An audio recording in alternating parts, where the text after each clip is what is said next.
let's take an example where the intermediate value theorem works, and take a look at an example where it doesn't work. So in the graph on the left, our function f, and that's in blue, is, I hope, obviously continuous at this point, right? We can draw that graph easily without ever picking pen up from paper. We've defined a closed interval from a to b, and we're definitely continuous on that interval. The height of f of a looks like it's a negative value. The height of f of b looks like it's a positive value, so they definitely cannot be the same thing. So we satisfy the conditions that we have here. All right. So we're going to be choosing some number k in between a and b. Let's say that I choose k up here. I'm going to call it k1. Then the intermediate value theorem guarantees us some value of c, and in this case I think we can see it over here, c1, at which point we take on that value of k. If I pick some other value, let's say down here, k2, then we would have a value of c over here, it looks like, for some value.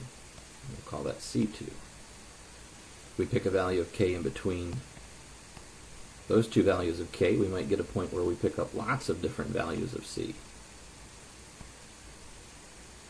So there's a c here, there's a c here, and there's a c here. Lots of different c's for that k value.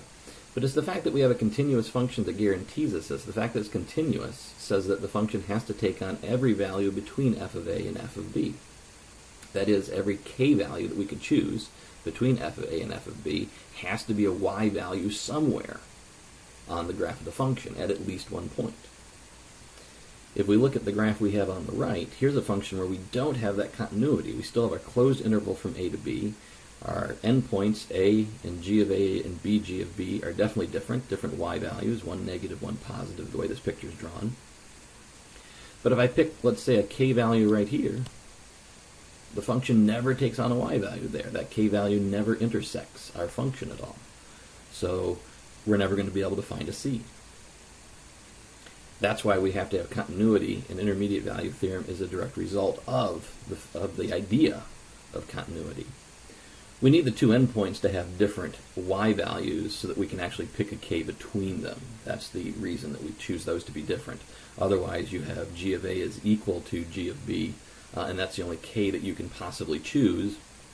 We already know the function takes on that value at two endpoints, and probably takes it on somewhere in between as well. So that's not a very interesting version of the theorem. That's why we keep the two endpoints separate.